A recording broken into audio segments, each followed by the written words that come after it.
et a suivi avec attention tous les discours, exposés, panels ainsi que les souhaits et propositions émis par différents participants qui ont pris part aux activités de la Semaine de la Diaspora, 7e édition, sous le thème Diaspora burundaise ensemble, avec les leaders de notre pays, unissons-nous pour le développement de notre patrie. Ayant avoir analysé à fond tous les défis et les opportunités de l'investissement au Burundi, notons l'importance des conseils émis à l'endroit de tout Burundais en général et des membres de la diaspora en particulier, par son Excellence, Monsieur le Président de la République du Burundi, au cours de la séance de moralisation. Tenant compte de l'appréciation de son Excellence, Monsieur le Président de la République du Burundi, sur la manière dont les activités de la 7e édition étaient organisées. Les recommandations suivantes ont été formulées. 1. À l'endroit du gouvernement. Première recommandation.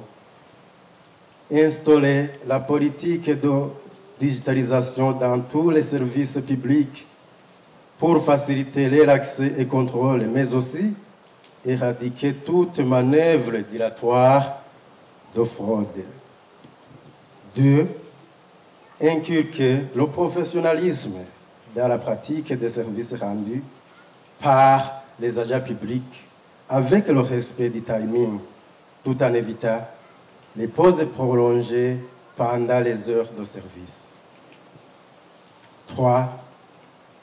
Assainir l'image du pays à partir de l'aéroport international Melchior Ndadaye et ses alentours et libéraliser la commercialisation des produits qui permettraient de faire entrer les devises au pays.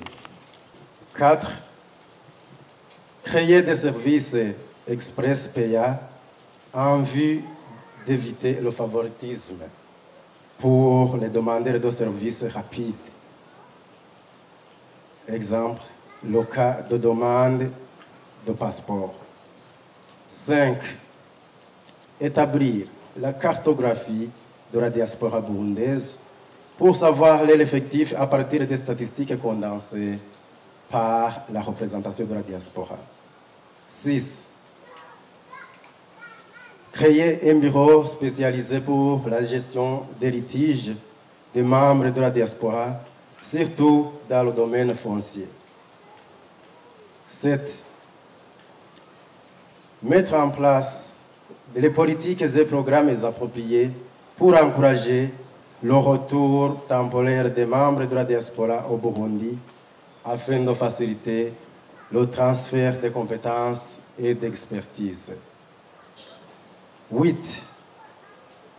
Revisiter et valider la politique nationale de la diaspora au niveau stratégique. 9.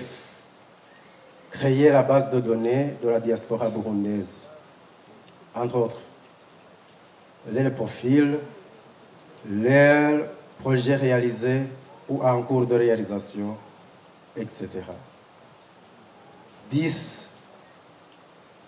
Renforcer, revoir à la baisse le taux de frais des droits de douane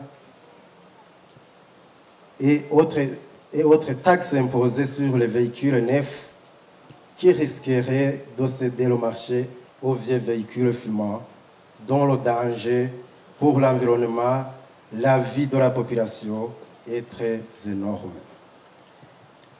2. Des recommandations émises à l'endroit de la diaspora.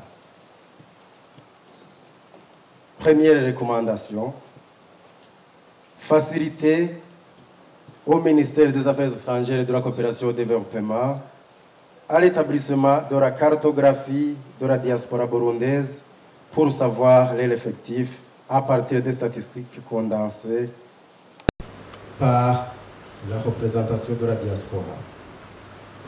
2. Collaborer et travailler toujours en synergie pour que chacun des membres de la diaspora puisse apporter une pierre à l'édifice pour le développement du pays. 3. S'imprégner des textes institués par le gouvernement relatifs à l'investissement au Burundi pour éviter des pertes liées à l'ignorance. 4. Revenir au Burundi avec leur expertise après les études à l'étranger ou investir au Burundi pour ceux qui sont partis travailler à l'étranger. 5. À tout un chacun d'amener au moins des investisseurs étrangers pour investir au Burundi dans les secteurs porteurs de croissance identifiés dans le plan national de développement du Burundi 2018-2027 et dans la vision 2020-2040 Burundi pays émergent et 2060 Burundi pays développé qui est en cours de finalisation en vue de la création de l'emploi et la réduction du chômage des jeunes. 6. Poursuivre l'alimentation du compte projet diaspora ouvert à la BRUP. 7. Renforcer au sein de la diaspora le patriotisme, l'amour du travail, l'unité et la solidarité. Troisièmement, des recommandations émises à l'endroit de tout Burundais en général. 1. Cesser de maudire, mais plutôt de toujours vanter la beauté de notre chère patrie. 2. Appuyer les leaders dans les initiatives visant le développement intégral du pays. 3. Conjuguer les efforts dans l'accomplissement des tâches afin d'accroître la production. 4. Et enfin, mettre fin à l'hypocrisie qui empêche de faire un pas en avant.